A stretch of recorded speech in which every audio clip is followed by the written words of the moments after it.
अस्सलामुअलैकुम फ्रेंड्स, कैसे हैं आप सब दोस्त। उम्मीद है सब खैरियत से होंगे। तो MTH 501 के सोल्यूशन के साथ हाजिर हुआ हूँ असाइनमेंट नंबर 2 के। तो इसमें हमें क्वेश्चन नंबर 1 जो गिवन है वो है मैट्रिक्स गिवन है और इसका हमने नल स्पेस और उसकी बेसिस फाइंड करनी है। तो उसके लिए आपको सिंपल मैं एक छोटा सा पहले तरीका ओवरव्यू बता देता हूँ। उसमें हमने इसका ऑगमेंटेड मैट्रिक्स बनाना होता है। ऑगमेंटेड मैट्रिक्स किसके साथ? नल मैट्रिक्स के साथ। नल मैट्रिक्स के साथ जब हम ऑगमेंटेड मैट्रिक्स बनाते हैं और उसके बाद इसकी हमने एचेलॉन फॉर्म फाइंड करनी होती है। एचेलॉन फॉर्म फाइंड करने के बाद हमने इसके जो सॉल्यूशन हैं कोरिस्पोंडिंग सॉल्यूशंस यानी कि पिवट एंट्रीज़, उनके कोरिस्पोंडिंग सॉल्यूशन फाइंड करने होते हैं। और सॉल्यूशन फाइंड करने के बाद हमने उसको एक मैट्रिक्स की शेप में या फिर उसकी बेसिस की शेप में लिखना होता है। वो कैसे? चलिए क्वेश्चन की तरफ चलते हैं। क्वेश्चन ये हमें गिवन है, इसको हमने सबसे पहले क्या किया है, ऑगमेंटेड मैट्रिक्स बनाया है नल मैट्रिक्स साथ लगाने के से। ठीक है, नल मैट्रिक्स हमने साथ लगा लिया, ऑगमेंटेड मैट्रिक्स बन गया। इसके बाद हमने क्या किया है, एचेलॉन फॉर्म फाइंड करनी है। एचेलॉन फॉर्म फाइंड करने के लिए हमें पता है कि फर्स्ट जो एंट्री होती है इसके राइट साइड पे और डाउन साइड पे ज़ीरो होनी चाहिए। तो ये हम ज़ीरो बनाएंगे। ये ज़ीरो कैसे बन सकती है, ये देखें हमारे पास ये तो ज़ीरो है ही है।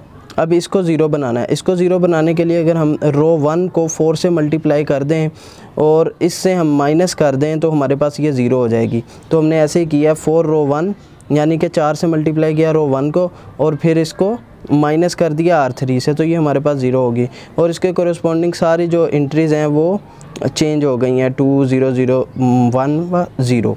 और उसके बाद सेकंड हमने क्या किया है, अब इसको हमने ज़ीरो करना है। इसको ज़ीरो करने के लिए हम सिंपली इसको माइनस करेंगे इसमें से, तो ये ज़ीरो हो जाएगी। हमने सिर्फ अभी इस कॉलम को देख रहे हैं हम, बाकी जो भी चेंजिंग आती है वो तो एक हमारे पास एक एक्स्ट्रा ही हो जाएगी।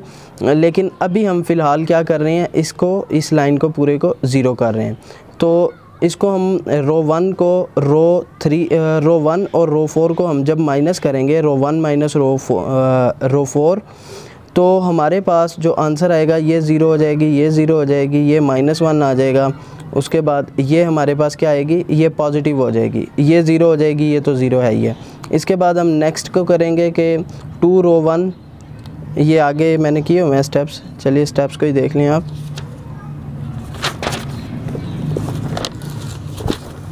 सर्दी बहुत है इसलिए धूप में बैठा हूँ। अच्छा, तो ये देखिए 2 रो 1 माइनस रो 5, उसके बाद रो 1 माइनस रो 6, रो 1 माइनस रो 6 करेंगे तो हमारे पास ये वाला आंसर आ जाएगा। तो अब ये हमारे पास तकरीबन किसी एक हद तक एचेलॉन फॉर्म है, बट अभी जो इनकी पिवट एंट्रीज़ हैं वो थोड़ी सी चेंज है, यानी कि इसके थर्ड कॉलम पे जाके 1 आ रहा है, ये 2 कॉलम पे होना चाहिए, क्योंकि ये या फिर ये 0 हो जाए और यहाँ पे जाके ये 1 आ जाए। तो उसके लिए अगर हम आपस में रो 2 और रो 3 को इंटरचेंज कर दें तो हमारा मसला सॉल्व हो जाएगा। तो इसलिए मैंने जो है ना रो 2 और रो 3 को आपस में इंटरचेंज किया, तो हमारे पास कुछ इस शेप, ये वाली शेप बन गई है। ये शेप बनने के बाद अब मैंने इसको 0 करना है, क्योंकि ये हमारे पास पिवट एंट्री है, ये भी पिवट एंट्री है। सबसे पहले मैंने इसको 1 करना है, तो इसको 1 करने के लिए मैं हाफ से डिवाइड करूँगा R2 को, तो हमारे पास ये 1 हो जाएगी। बाकी ये 1 था तो ये 2 से डिवाइड होने के बाद हाफ रह गई। इसके बाद मैंने ये करना है कि ये हमारी इससे ये जो पिवट एंट्री है, इस पिवट एंट्री से नीचे वाली हमने 0 करनी है। 0 करने के लिए क्या करेंगे, हम दोनों को ऐड कर देंगे, R3 और R4 को। तो ये पॉजिटिव है, ये नेगेटिव है, तो ये 0 हो जाएगी, ये नेगेटिव, ये पॉजिटिव, ये 0 हो जाएगी। और इसी तरह ये तो 0 है ही है, इसको भी 0 करना है। इसको 0 करने के लिए अगर 2 से मल्टीप्लाई कर दें और ऐड कर दें इसमें, तो हमारे पास ये इजीली 0 हो जाएगी। तो इसलिए मैंने इसको मल्टीप्लाई बाय 2 यानी कि 2 प्लस माइनस प्लस किया है, तो ये जो है ना 0 हो जाएगी। 2 - 2 0, -4 + 4 0, तो ये भी 0 हो गई, ये भी 0 हो गई, ये भी 0 होगी। ये देखिए ये 0, ये 0 और ये 0। तो बाकी लेकिन अभी हमारे पास ये देखें यहाँ पे 1 है, यहाँ पे 1 नहीं होना चाहिए, यहाँ पे भी 1 नहीं होना चाहिए, क्योंकि ये x1 की वैल्यू है, ये x2 की वैल्यू है, ये x3 की वैल्यू है, ये x4 की, ये x5 की, ये x6 की। तो इसके लिए हमें यहाँ पे 0 करना है। यहाँ पे 0 अगर नहीं होता तो फिर वो फ्री वेरिएबल में चला जाता है।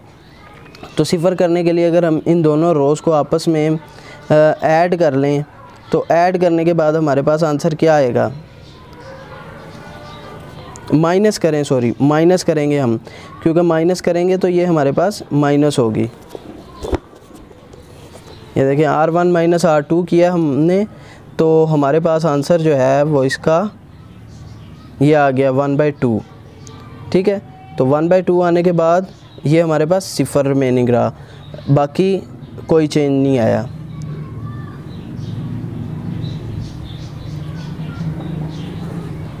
यहाँ पे एक गड़बड़ हुई है, वो गड़बड़ ये है कि R1 माइनस R2 हमने किया है, तो R1 माइनस R2 जब हम करते हैं तो ये सिफर है, सिफर माइनस 1 माइनस सिफर, 1 माइनस 1 सिफर हो गया ये, तो ठीक हो गया। 1 माइनस हाफ, तो ये हाफ रह गया। ठीक है, कोई गड़बड़ नहीं हुई है, तो वो गलती हो जाती है, इंसान जल्दी में करता है। तो अब इसमें से हमने कैसे एक्सट्रैक्ट किया है ये वाला डाटा, ये एक्सट्रैक्ट किया है, ये हमारा x1 है, ये x2 है, ये x3, ये x4, ये x5 और ये ऑगमेंटेड मैट्रिक्स। ऑगमेंटेड मैट्रिक्स का मतलब है कि ये सारा इक्वल है इसके।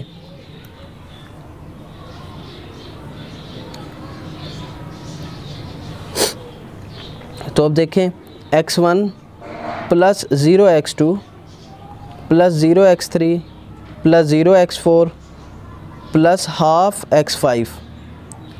x5 इज़ इक्वल टू सिफर। तो इसी तरह ये मैंने सारा डाटा उठाया है। डाटा उठाने के बाद हम जो एट द एंड हमें जो आउटकम हुई है वो आउटकम ये हुई है कि x1 is equal to minus 1/2 x5। यहाँ से इसको हम इक्वल के इस साइड पे ले गए हैं, माइनस हो गया। तो इसी तरह x3 is equal to 2x4।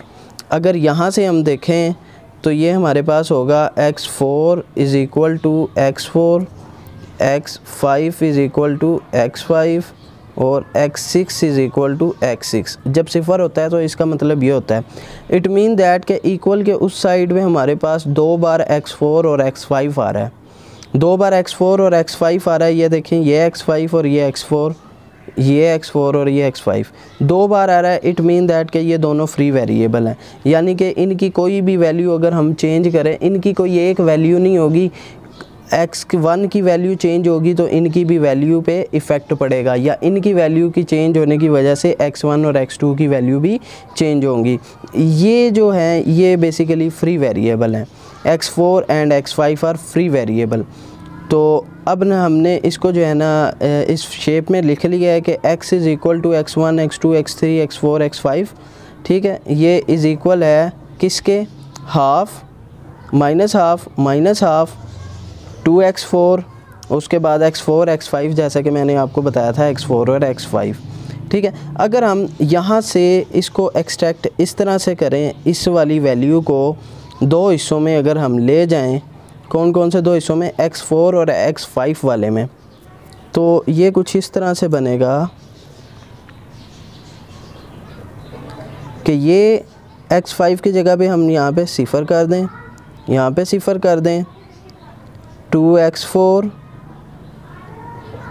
x4 और लास्ट वाला क्या है हमारे पास x5 को भी हमने सिफर करना है। ठीक है, और इस साइड पे हम इसको मल्टीप्लाई किया किसके साथ, इसी के साथ कि x5 वाली अब ले लेंगे वैल्यू और x4 वाली वैल्यूज़ को हम सिफर ले लेंगे।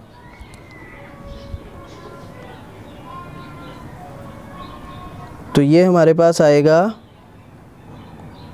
-1/2 x5 -1/2 x5 और ये सिफर x4 की जगह पे और ये 1 या x5 सिंपल। ठीक हो गया। अगर हम इन दोनों को आपस में मर्ज करें तो हमारे पास यही वेक्टर बन जाता है। ठीक है, ये देखें, ये आपस में मर्ज करें, ऐड करें तो हमारे पास ये आ जाएगा। प्लस किया हमने, दोनों को ऐड कर दें हमारे पास तो ये वेक्टर बन जाता है। तो अब इसमें से हम x4 कॉमन ले लेंगे और इसमें से x5 कॉमन ले लेंगे। हमने ऐसे ही किया है, उसमें से x4 कॉमन ले लिया, उसमें से x5 कॉमन ले लिया, तो हमारे पास ये वेक्टर्स बचे हैं 2। तो ये बेसिकली बेसिस हैं नल स्पेस की। तो ये था हमारा क्वेश्चन नंबर 1 का सोल्यूशन। क्वेश्चन नंबर 2 की तरफ चलते हैं। क्वेश्चन नंबर 2 है हमारे पास द वेक्टर, ये जो हमारे पास वेक्टर है ये आइगन वेक्टर है किसका, इस वेक्टर का। इफ़ अगर है तो इसकी आइगन वैल्यू फाइंड करें। आइगन वेक्टर का मतलब ये होता है कि इसको अगर हम इससे मल्टीप्लाई करें तो क्या बाद में आइगन वैल्यू को मल्टीप्लाई करने के बाद वाकई यही आता है कि नहीं, इसी में से निकलता है कि नहीं। यानी कि ये देखें एग्जांपल के ज़रिए कि इसी को हम लेते हैं, तो ये हमने इस मैट्रिक्स को उतार लिया सेम एज़ इट इज़, उसके बाद इस वेक्टर को मल्टीप्लिकेशन के तौर पे हमने साथ लिख लिया। जब हमने आपस में मल्टीप्लाई किया 3 × 1 6 × -2 7 × 1 3 - 12 7 3 - 6 7 और 5 - 12 5। तो ये हमारे पास आ गया -2 4 और -2।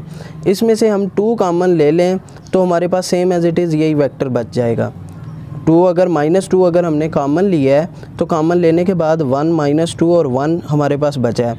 इट मीन दैट कि ये वाकई जो वेक्टर है ये आइगन वेक्टर है, और उसके बाद ये -2 जो है ये आइगन वैल्यू है किसकी, इस वेक्टर की। सो ये थी असाइनमेंट नंबर 2। उम्मीद है आपको समझ लग गई होगी। अगर फिर भी समझ ना लगे तो मुझे कमेंट बॉक्स में लाजमी पूछिएगा। इजाज़त दीजिएगा, अल्लाह हाफ़िज़।